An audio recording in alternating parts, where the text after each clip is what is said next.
திருச்சிற்றம்பலம். இப்போ நம்ம அடுத்தது பார்க்குறது கொஞ்சம் விரிவான செய்தி. இந்த வகுப்பு கொஞ்சம் 20 நிமிஷம் கூட போகும். கொஞ்சம் சிந்திச்சு பார்க்கணும். சென்ற வகுப்பிலே திருவள்ளுவரும் குருவலும் முன்னின்று நாம் உண்மை விளக்கம் என்கிற சாஸ்திர நிலையை பார்த்து கொண்டு வருகின்றோம். அதிலே இப்பொழுது 16வது செய்யுளை பார்க்க போகின்றோம். அந்தகரணங்கள் 4. இதுதான் நம்மளை இவ்வளோ பாடுபடுத்துதுமா. நம்மளை பற்றி சொல்ல போகிறோம், நல்லா காதை கவனிச்சு. இதுதான் நம்மளை இவ்வளோ பாடுபடுத்துது. அது மட்டும் கையில் கட்டி எடுத்து போந்து நான் அது ஏன் அது சூக்கமாக இருக்குது. அதுதான் மனம் சித்தம், அதான் மனம் புத்தி அகங்காரம் சித்தம், இப்படி சொன்னதான் அது ஆர்டர் கரெக்ட். சரிங்களா? அந்த கரணம் 4 பார்க்கலாமா? பார்க்கலாம். அந்த கரணங்கள் 4. அந்த கரணம் அடைவே உரைக்க கேள். அந்தம் மனம் புத்தியுடன் ஆங்காரம் சிந்தை இவை பற்றியது நிச்சயத்து பல்கால் எழுந்திருந்து அங்கு உற்றது சிந்திக்கும் உணர். அந்த கரணம் அடைவே உரைக்க கேள். அந்த மனம் புத்தி அகங்காரம் சிந்தை, இந்த 4 முதல்ல படிநிலை. இவை பற்றியது மனம், நிச்சயப்பது புத்தி, அப்புறம் இதை எழுந்து நிற்கிறது, இதை நான் செய்வேன் என்று எழுந்திருப்பது அகங்காரம், உற்று சிந்திப்பது, இதை சிந்தையிலே பதிவு செய்வது சித்தம். முடிஞ்சிச்சா? இதிலே செய்யுள்ளே விளக்கம் ரொம்ப இல்லை. உண்மையாக சொல்கிறேன், உண்மை விளக்கம் போல ஒரு அற்புதமான நூல். ஏன்னா ரொம்ப எளிமையாக சொல்லியிருப்பார். என்னப்பா எளிமையாக இருக்கும், ஆனால் ஆசிரியர்னா ஐயன் திருப்பி வந்துடும். இப்போ நீங்கள் வீட்டில் படிக்கும்போது இது என்னடா இது எப்படின்னு புரியும். ஆனால் இப்போ வகுப்பில் கலந்துனா என்னது, ஓஹோ இது இப்படியோ அப்படின்னு புரியும். இப்போ பாருங்க, மனம் புத்தி சித்தம், அது அகங்காரம் சித்தம் 4 பார்த்தோமா? இந்த 4 முறையே மனம் பற்றுவது மனம், நிச்சயிப்பது புத்தி, இதை செய்வேன் என்று எழுவது அகங்காரம் முனைப்பு, இதை பதிவு செய்வது சித்தம். புரிஞ்சிச்சா? இவ்வளவுதான் விஷயமே, வேற ஒன்றும் சொல்ல போகிறது. தெளிவுரை. அகக்கருவிகள் 4 முறைப்படி கூறுகிறோம் கேள். அவை மனம் புத்தி ஆங்காரம் சித்தம் என பெயர் பெறும். ஆங்காரம் சொல்றாங்களே, நீங்க அகங்காரம், நீங்க எல்லாம் ஒன்று தான். அகங்காரம்னாலும் ஆங்காரம்னாலும் தன்முனைப்புனாலும் எல்லாம் ஒரு பொருள் பன்மொழி, ஒரே பொருளை கொடுக்கக்கூடிய பல சொற்கள். உள்ளம் தெளிவு பெற்று முடிந்த நிலையில் மனம் பொறிவழி வரும் புலன் ஒன்றை பற்றும். மனம் பற்றி அதனை புத்தி இஃது என்னது என நிச்சயிக்கும். பற்றுதல் நிச்சயித்தல் ஆகிய செயல்களுக்கு அடிநிலையாக அமைந்து ஆங்காரம் யான் இதை செய்வேன் என்று ஊக்க வடிவில் முந்தும். சித்தம் இம்மூன்றாலும் வரும் வழிகளின் பயனை கவர்ந்து நினைவு வடிவில் இருக்கும். இவற்றின் உண்மையை இவ்வாறு உள்நோக்கி உணர்ந்து கொள். அந்த கரணங்கள் அமைப்பு முறையில் மனம் புத்தி ஆங்காரம் சித்தம் என்று உள்ளன.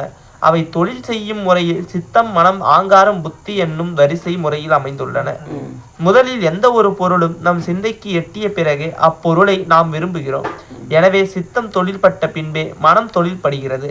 அப்பொருளை அடைந்தே தீருவேன் என்று பின்பு ஆங்காரம் எழுகிறது. எனவே மனம் தொழில்பட்டதும் ஆங்காரம் தொழில்படுகிறது. பின்பு அது நல்லதா கெட்டதா என்று புத்தி நிச்சயிக்கிறது. எனவே ஆங்காரத்திற்கு பிறகு புத்தி தொழில்படுகிறது. இப்போ நீங்கள் பார்க்கும்போது இப்போ டவுட் எனக்கு கேட்கணும். என்னங்க ஏன் நீங்கள் மனம் புத்தி அகங்காரம் சித்தம்னு சொன்னீங்க, இதை சொல்லும் போது ஐயா சொல்லிடுறாங்கன்னா, ஆனால் இந்த முறை சித்தத்தில் பதிவு பண்ண அப்புறமா தான் இந்த ஆர்டர் கரெக்டு. சித்தத்திலே ஒன்று பதிவாவதற்கு முன்னாடி இந்த ஆர்டர் எப்படி வரும்? இப்போது ஒரு பிறந்த குழந்தை, அதுக்கு எடுத்த உடனே பார்த்த உடனே இதை நம்ம சாப்பிடணும், இது போகணும்னு நினைக்கிறதா என்ன? முதல்ல அதுக்கு மனம்தான் வேலை செய்யுது. சித்தத்தில் பதிவான பிறகுதான் ஒரு செயல் அதுக்கப்புறம் தான் இந்த ஆர்டரில் வருது. எப்படி உங்களுக்கு சொல்கிறதுன்னா, ஒருத்தருக்கு சமைக்க தெரியல, தெரியாத ஒருத்தருக்கு எப்படி எடுத்த உடனே சித்தத்தில் பதிவாயிருக்கும்? எனக்கு சாம்பார் வைக்கிறது எப்படின்னு தெரியாது, எடுத்த உடனே எனக்கு சாம்பார் எப்படி வைக்கணும்னு எனக்கு சித்தத்தில் பதிவாயிருக்குமா? அப்போ எப்படி எனக்கு எடுத்த உடனே மனம் போய் வேலை செய்ய முடியாது. முதல்ல மனம் பற்றணும், நான் இது சாம்பாரை பற்றணும், அப்புறம் புத்தி வேலை செய்யணும். சாம்பார் எப்படி வைப்பது, எப்படிலாம் பண்ணணும் அப்படின்னு புத்தி வேலை செய்யணும். அப்புறம் அகங்காரம், நான் இப்படி செய்வேன், சாம்பார் செஞ்சு தான் பார்ப்பப்பா, மாட்டு சொட்டு விட்டுனோட பரவாயில்ல அப்படின்னு அகங்காரம் எழுந்துக்கணும். எழுந்த உடனே ஒரு 2 வாட்டி 3 வாட்டி நான் சாம்பார் வச்ச உடனே இந்த விஷயம் எங்கே போய் பதிவாயிடுது? சித்தத்தில் போய் பதிவாயிடுது. அதுக்கப்புறம் நான் எப்போ சாம்பார் வச்சாலும் நான் யூடியூப் சேனல் எடுத்து பார்க்க போறேன்னா என்ன? ஃபஸ்ட் டைம் தான் யூடியூப்லாம் பார்ப்போம். அப்புறம் தன்னாலே செய்தா இல்லையா? அப்போ சித்தத்தில் பதிவானது அப்போ எந்த ஆர்டரில் வருது? பழகின அப்புறம் சித்தம் ஃபஸ்ட்டு வருது. சித்தத்தில் பதிவானது மறுபடியும் மனசுக்கு சொல்லுது நம்ம இதை பண்ணுவோம். சொன்ன மட்டும் இந்த யூடியூப் பக்கத்தில் என்ன இப்போ ஐயா கணபதி அவங்க பண்ணா நான் புக் எடுத்து வச்சுக்கின்னு ஓம் கணா நான் வந்துடுறேன். நான் இப்போ தான் கற்றுக்கிறாரு கொடுக்குது. இப்போ நான் வீட்டுக்கு பால் காச போகிறேன். எல்லாம் தென் ஒரு புக் எடுத்துக்கணும். மனையில் அமரவும் குறிப்பு 2, மாலையை போடவும் குறிப்பு 3, விளக்கை ஏற்றவும். இதுனாடா இது ஐயர் இப்போ தான் ட்ரைனிங் இருக்கிறாரு. யாருன்னா கூடுவாங்களா நம்மள? அது தன்னாலே செயல்படணும். அப்போ இது ஸ்டார்டிங். அப்போ மனம் இப்போ எனக்கு சித்தத்தில் பதிவு இல்லை. இப்போ எதுவுமே புக்கு இல்லாமல் பாடம் நடத்துகிறோமா இல்லையா? உட்காந்து ஆகும். எப்படி சித்தத்தில் பதிவாயிடும். பதிவான அப்புறமா தான் மனசை தன்னாலே செய்யுது. ஆனால் ஆரம்பத்தில் இங்கேருந்து படுறு போன கதை சொன்னே இல்லையா? ஆரம்பத்தில் ஒன்றுமே தெரிஞ்சுதா? இதே எனக்கு ஆரம்பத்திலே தெரிஞ்சிருந்தா நான் ஏன் அங்கே போனோம்? எனக்கு சித்தம் வேலை செய்யலையே. ஃபஸ்ட்டு மனம் தான் பற்றோம். இதில் சொன்ன ஆர்டர் பதிவு பண்ணதுக்கு அப்புறம் சொல்லியிருக்கிறாங்க. ஆனால் குழம்பக்கூடாது.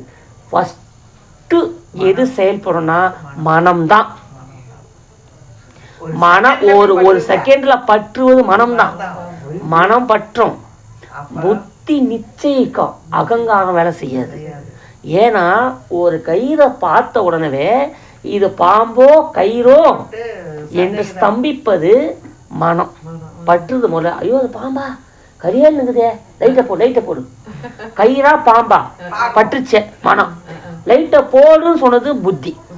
லைட்டை போடியா, புத்தி வேலையே இல்லையா? லைட்டை போடுறான். கயிறு தான் நிச்சயிப்பது புத்தி. உடனே அகங்காரம் என்ன பண்ணுது? உடனே பாம்பா இருந்தா கட்டை எடுத்து அது மண்டியை போலன்னு சொல்கிறமே. அப்போ உடனே அது என்ன பண்ணுது? பாம்பா இருந்தால் என்ன புத்தி அங்கே அகங்காரம் வேலை செய்யுது. மனம் பாம்பா கயிறா குழப்பத்தில் இருக்குது. மனம் பற்றுச்சு. லைட்டை போட்டு இது பாம்பா கயிறை நிச்சயிக்குது புத்தி. லைட்டை போடுறது பாம்பு தான் கயிறு தான் நிச்சயிக்குது. அதோட புத்தி வேலை முடிஞ்சிச்சு. பகவான் என்ன பண்ணுது? கயிறாக இருந்தால் தூக்கி எடைய போடு, இல்லையா வேலையை பாரு. அகங்காரம் சொல்லிச்சு. கயிறு தான் போய் படுறா கம்முன்னு. இல்லை பாம்பு எது மூலம் அச்சு சாவடி ஒன்று இதை செஞ்சு முடிக்கணும் அப்படின்னு கட்டி இருந்து போட்டு அடிக்குது செய்யுது. அப்புறமா தான் சித்தத்தில் அன்னைக்கு நீங்கள் சொல்லுவீங்க கனகாமோட மறுநாள் நேற்று நைட்டுமா பௌர்ணமி முடிச்சுட்டு வீட்டுக்கு போனோம். கரேன்னு ஒன்று லைட்டை போட்டேன். பாம்போ கயிறும் திக்குன்னு ஆகிப்போச்சு. லைட்டை போட்டோன்னே தான் பாம்போன்னு தெரிஞ்சுது. விட்டனா நான் கட்டை எடுத்து போட்டு பொழந்தம் பாரு. நடந்தது எப்போ? நேற்று நைட்டு பௌர்ணமி பூஜை நடந்தமும் நடந்தது. மறுநாள் கனகாமரம் சொல்லும் போது எப்போ? மறுநாள் 10 மணிக்கு. எப்படி கரெக்டாக சொல்கிறீங்க? சித்தத்தில் இது பதிவாகி பதிவில்னா சொல்ல முடியுமா? இது வரைக்கும் என்ன யாருன்னே தெரியாது. ரோட்டில் பார்க்கும்போது அம்மா என்ன பேசுவாங்களா என்கிட்ட? இப்போ நான் வந்தோன்னு ஏன் பேசுகிறேன்? இவன் செய்யாது, நல்லா சொல்லுவார், பேசுவார். அவர் பழக்கத்தை தானே பேசுகிறான். சித்தத்தில் பதிவில்னா செயல் கிடையாது. இப்போ இது நானும் புரிஞ்சிச்சா? பற்றுவது மனம், நிச்சயிப்பது புத்தி, இதை செய்தே முடிப்பேன் என்பது அகங்காரம். இதை செய்ததெல்லாம் பதிவாகுது. மெமரி கார்டு தான் சித்தம். இப்போ அடியேன்னு இந்த வீடியோ எடுக்கிறேன். இப்போ இந்த ஃபோன் எடுத்துங்க. இந்த மனம் இந்த ஃபோனை வச்சுது. புத்தி சொற்பொழிவு செய்யலான்னு. புத்தி இது சொற்பொழிவு, இது உண்மை விளக்கம்னு நிச்சயித்துது. இப்போ அகங்காரம் நம்ம சத்சங்கம் பண்ணுவோன்னு ஒரு முனைப்பு, ஒரு நாள் முனைப்பு நடக்குது. இதெல்லாம் வச்சுட்டு நான் பாருன்னு 1 மணி நேரம் பேசிட்டு விட்டா பதிவாகாம என்ன? அதில் ஆன் பண்ணணும். ஆன் பண்ணதான் நல்ல பதிவாகுதே இல்லையா? இதெல்லாம் முடிஞ்சிட்டு கூட நான் எங்கெல்லாம் வீட்டுக்கு அமைச்சிட்டு இதை பார்க்கணுன்னா அதை தொட்டோன்னு எல்லாம் காட்டுதா இல்லையா? சொன்ன செய்தியெல்லாம் ரிப்பீட் காட்டுதா இல்லையா? பயங்கரமாக பதிவு பண்ணுது. காட்டுதா இல்லையா? அந்த மெமரி கார்டு தான் சித்தம். எல்லாம் மனசில் வந்தது போயிடும், புத்தியில் போயிடும், அகங்காரம் போயிடும். சித்தத்தில் பதிவு பண்ணாமல் எந்த விஷயமும் பதிவாகாது. அதனால் சொல்கிறேன், டிவி பாரு, படம் பாருங்க, தப்பு. கல்யாணம் பண்ணிக்கோ, குழந்தை குட்டியோட நகை எடுத்துக்கோ. இந்த ஐயா கூட 10 சவரம் செயின் போட்டுக்கோ. எனக்கு அது 10 பேரில் மோதிரம் போட்டுக்கோ. ஏன்னா வந்து எனக்கு கேட்க மாட்டேங்க. இந்த இப்போ என்ன பெருமானுங்கிறது ஆடிக்காரு கேட்குறேன் கொடுக்குறாரு. எல்லாம் ஓட்டு எல்லாம் நல்லா கல்யாணம் நல்லா தினைக்கும் நல்லா பொங்கல் காலைல எழுந்தவுடனே பொங்கல் சாம்பார் சாப்பிடும். மதியானம் நல்லா ஃபுல் மீல்ஸு காய்கறி டபுள் வரிசையில் வச்சு சாப்பிட்டு கஷ்டமாக போகுது. நல்லா பாப்புலர் அப்பளம் வறுத்து சாப்பிடு, என்ன கஷ்டமாக போகுது. அப்புறம் நைட்டு கம்மனியாக படுக்கிறேன், ஒரு டிஃபனாக ஏன் விட்றீங்க, நல்லா இடியாப்பம். ஆள் சொல்கிறார், ஏன் நான் அந்தளவுக்கு சாப்பிட மாட்டேன். அப்படியா, என்ன 2 இட்லி தேங்காய் சட்னி, சரி முடிதா, இல்லை 2 இட்லி கார சட்னி, அப்புறம் ஒரு 2 இட்லி ஒரு வேர்க்கடலை சட்னி, அப்புறம் ஒரு ஆப்பம் ஒரு தேங்காய் பால், அப்புறம் ஒரு இடியாப்பம் ஒரு குருமா, அப்புறம் ஒரு வாழைப்பழம், அதுக்கப்புறம் ஒரு காஃபி, அதுக்கப்புறம் மறுபடியும் ஜிஞ்சர் டீ. இது எங்கேருந்து ஜலம்? என்ன அருமையாக சொல்லும் போதே நம்மளுக்கு ஜலம் ஊறுதா இல்லையா? அவ்வளோ அருமையாக இருக்குது. ஜிஞ்சர் இவ்வளோ நீங்கள் 2 இட்லியோடு இருந்தால் ஜிஞ்சர் டீக்குன்னா வேலைக்குது. நெஞ்சு குத்துது கொண்டான்னு அண்டா கேட்கு கம்முன்னு இருக்க மாட்டேங்குது, பேசினே இருக்கோம். இது எப்போ வருவாங்க, தோசை ஊற்றுவாங்க, நம்மளுக்கு ஒரு எண்ணெய் ஓடும், எங்கே என்ன பண்ணி வைக்கிறது. அப்போ இதெல்லாம் நம்மளுடைய கருவிகள், மறந்துடக்கூடாது. எப்போ கேட்டாலும் இப்போ மங்கைக செம்மா இருக்கிறாங்க, இப்போ கனகாமல் இருக்கிறாங்க, 2 அம்மா ஏதோ ஒரு அம்மா. இப்போ என்ன பண்ணுறீங்க, பாயாசம் வைக்கணும் அப்படின்னு சொன்னோடனே மனம் பட்டுதா? ஃபஸ்ட்டு எடுத்தோடனே பாயாசம் வைக்கணும்னு மனம் பட்டுது. அப்புறம் இப்போ இந்த ஆர்டர் சொல்லும் போது இப்படி வேலை செய்யுது. இப்போ ஆல்ரெடி சித்தத்தில் பாயாசம் எப்படி வைப்பீங்கன்னு பதிவில் இருக்குது. அப்புறம் என்ன பண்ணுது, மனசு பாயாசம் வைக்கணுன்ற ஒரு எண்ணம் வருது. எண்ணம் சித்தத்தில் தான் எண்ணம் வருது. ஏன்னா ஆல்ரெடி நீங்கள் குடிச்சிக்கிறீங்க, செஞ்சுக்கிறீங்க, சித்தத்தில் பதிவாயிருக்குது. பதிவானது தான் மனசுக்கு வரும். மனசுக்கு ஒரு எண்ணம் வருது, நம்ம பாயாசம் வைக்கலாமா, குடிக்கணும் போலகுது. குடிக்கணுன்ற சிந்தையிலேருந்து எண்ணம் வந்த உடனே மனசு என்ன பண்ணுது, பாயாசன்றது மனசுக்கு வந்துடுது. வந்த உடனே அடுத்தது என்ன வேலை செய்யுது, அகங்காரம் வேலை செய்யுது. பாயாசம் வச்சிடுவோம், அகங்காரம் வேலை செய்யுது. கண்டிப்பாக வைப்போம்.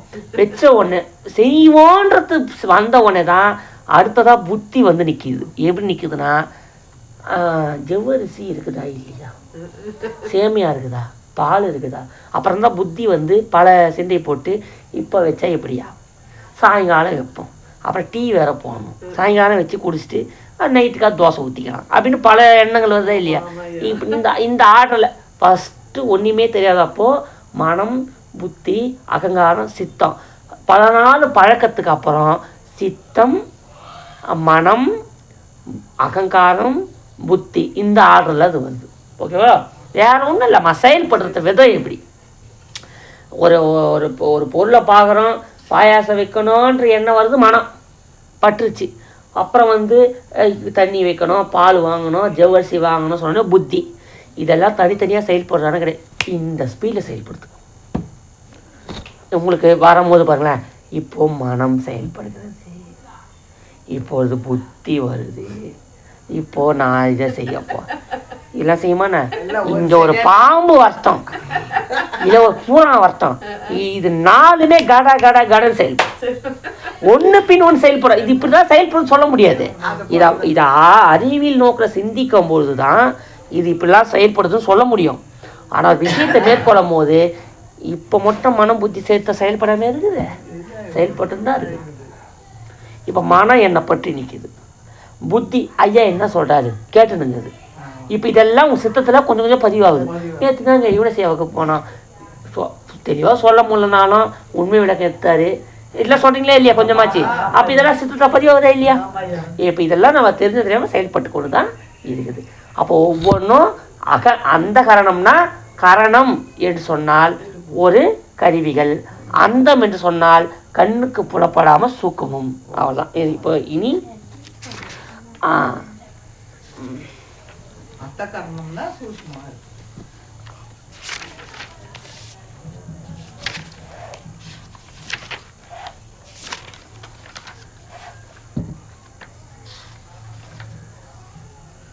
சரி,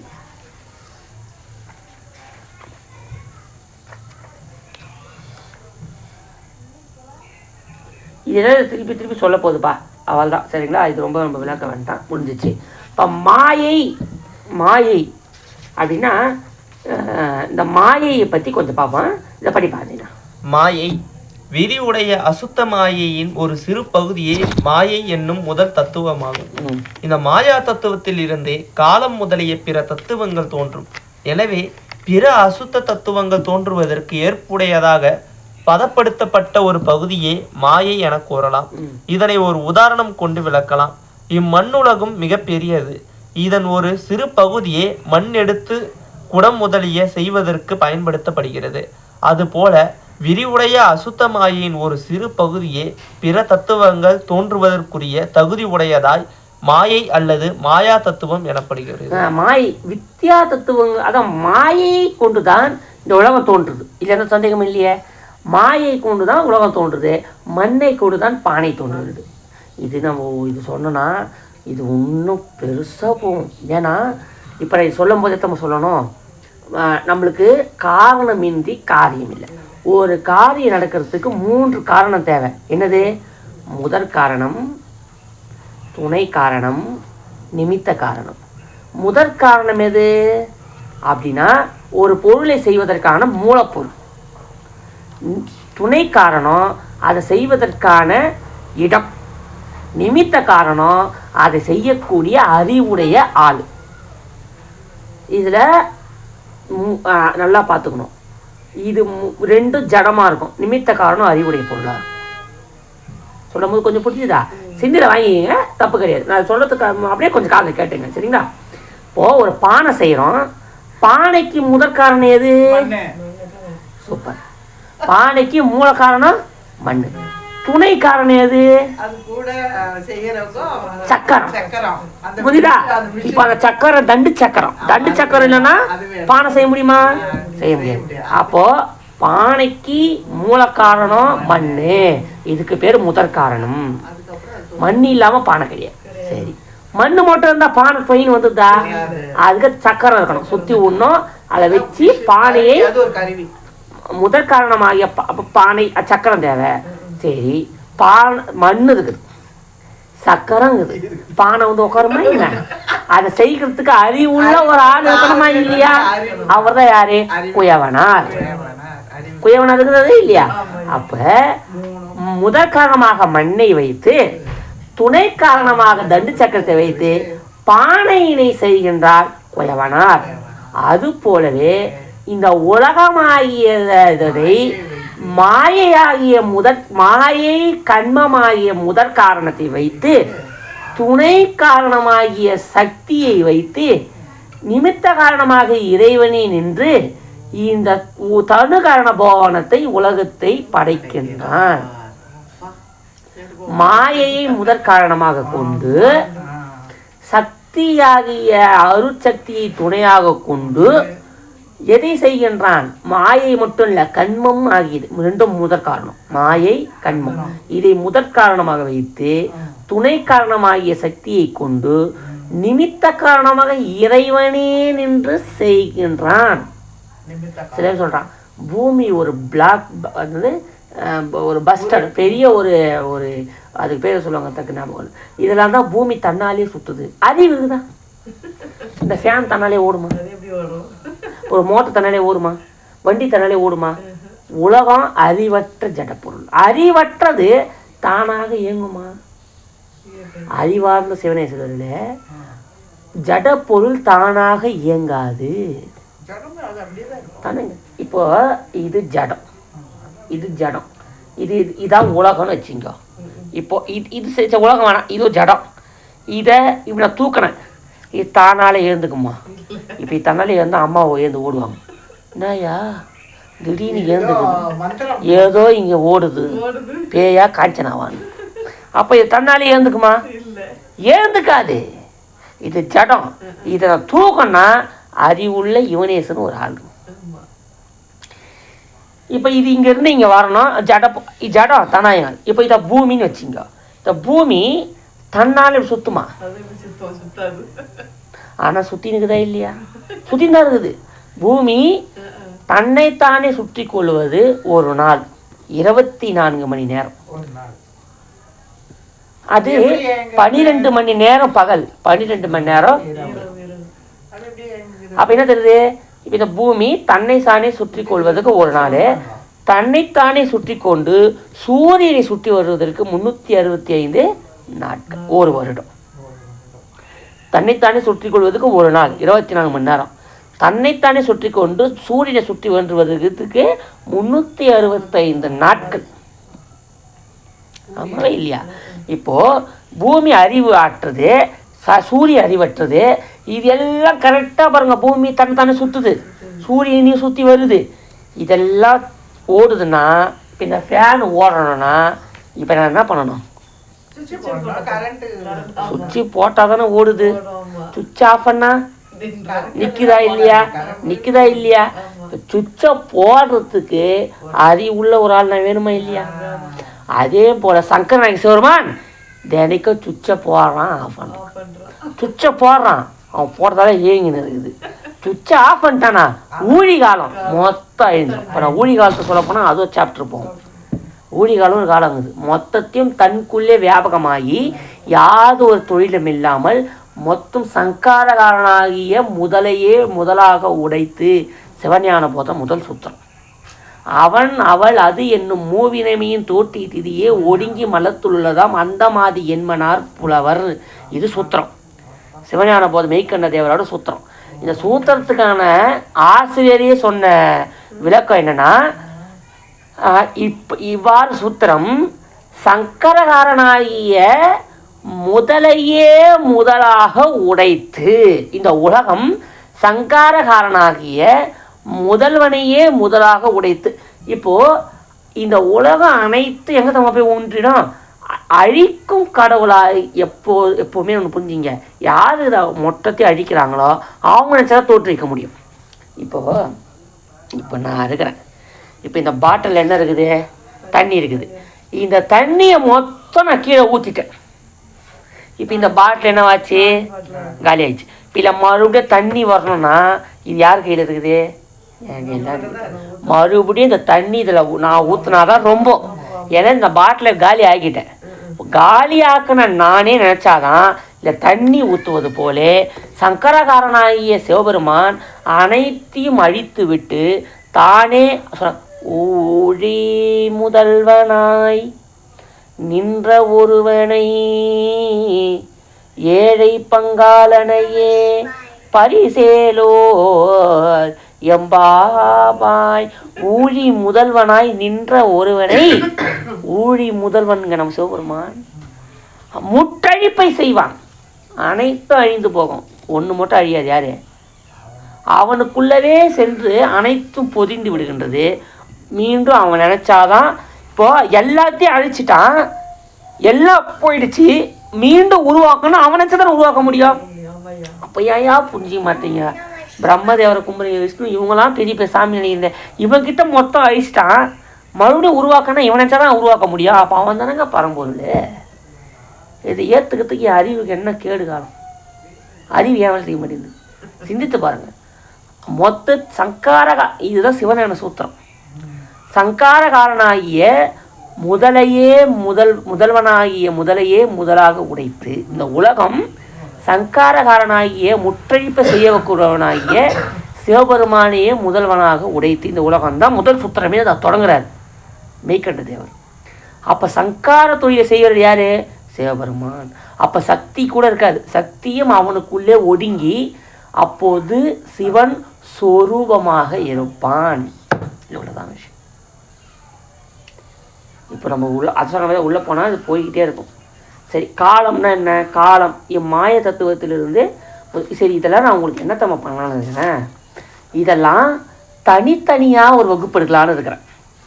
இந்த மாயைனா என்ன, காலம்னா என்ன, நியதினா என்ன, கலைனா என்ன, வித்தையும் அராகம்னா என்ன, பூரணன்னா என்ன, அப்புறம் அசுத்த மாயேனா என்ன, வித்யா மாயேனா என்ன, வித்யா தத்துவம் என்னன்னு சரி தம்பி தத்துவங்களுக்கு தனி வகுப்பு எடுக்க போகிறோம். எடுக்கலாமா? அதனால் அதையும் நான் இதுக்குள்ளே நான் புகுத்தலை. நான் ஸ்ட்ரைட்டாக இப்போ நான் அடுத்த செயலுக்கு வரப்போகிறேன். இதெல்லாம் உங்களுக்கு என்ன நான் இப்போயே பார்த்தீங்கன்னா எவ்வளோ தூரம் இப்போவே பாருங்கள், பயந்து போகிறீங்க, பெருசாக போகும். அதனால் நான் சொல்ல ஆரம்பித்தேன்னா இது ஒன்றோட ஒன்று எங்கேயோ போகும். நான் இது எனக்கே தெரியல. இப்போ பாருங்கள், நான் 20 நிமிஷம் 24 நிமிஷம் ஆயிடுச்சு, ஒன்றுமே சொல்ல இப்போ நான் ஒன்றையுமே சொல்ல, சும்மா கொஞ்சம் சொல்லியிருக்கிறேன். இப்போவே நான் இன்னும் இப்போ நான் இதுக்குள்ளே இன்னமும் நான் இந்த எப்படி 3 காரணம் இதில் முதல் காரணம் துணை, இந்த இதையே இப்போ நான் ஃபுல்லாக சொல்ல உங்களுக்கு பேசிக்காக சொல்லியிருக்கிறேன். இதுக்குள்ளே போனால் இது ஒரு சாப்டர் போகும். சரி மாயை அப்போ எப்படி இருக்குது, அதுலேருந்து ஏன் தொட்டுக்கணும், தத்துவங்களும் ரொம்ப போகுமா, தத்துவத்தை போயிட்டே இருந்தால் போயிட்டே இருக்கும். அதனால தான் நம்ம அதை அப்பப்போ கட் பண்ணி வந்துட்டே இருக்கிறோம். நான் என்ன பண்ணானுங்கிறேன், உங்களுக்கு மாயைக்குனே ஒரு வகுப்பு எடுக்கலானுங்க. இப்போ நம்ம வித்தியா தத்துவம் தம்பி சிவ தத்துவங்களுக்குன்னு ஒரு வகுப்பு எடுக்கலானுங்க. இதனால் வகுப்புள்ள அன்பர்கள் கவலைப்பட வேண்டாம். தற்காலிகமாக அதை நிற்க என்று நிறுத்தி கொண்டு நான் செய்யுளை முடிக்க போகிறேன். இந்த வகுப்பை முடிச்சுட்டு இது கவலைப்பட வேண்டாம். அதற்கென்று ஒரு வகுப்பு வைத்து கலைனா என்ன, கலைக்குன்னு ஒரு வகுப்பு, வித்தியா தத்துவத்துக்கு ஒரு வகுப்பு, சரியாப்பா, தத்துவங்களுக்கு ஒரு வகுப்பு வைக்கலான்னு இருக்கிறேன். இதெல்லாம் பார்த்துட்டு மறுபடியும் பார்க்க போகிறோம். பார்த்துட்டே என்ன நஷ்டம் வரும் போது மனப்பாடம் ஆகட்டும். வித்தியா தத்துவம் ஒரு வகுப்பு, ஆன்ம தத்துவம் ஒரு வகுப்பு, அதெல்லாம் டீப்பாக பார்க்க போகிறோம். அதுக்குன்னு 1 மணி நேரம் கூட வகுப்பு வைப்பேன். கவலை என்ன வரும், நஷ்டம் என்ன, எங்கே ஓடுற போகிறையா, பொறுமையாக தான் பார்ப்போமே என்ன வருது. அதனால் அதை நிறுத்திட்டு இப்போ இறுதியாக அதெல்லாமே விட்டுருவோம். 17வது இதுக்கு நம்ம வந்துடுவோம். சரிங்களா? இத்தனை வகுப்பை நம்ம 16வது வகுப்பை நிறைவு செய்து கொள்ளும் செய்யுள் திருச்சிற்றம்பலம்.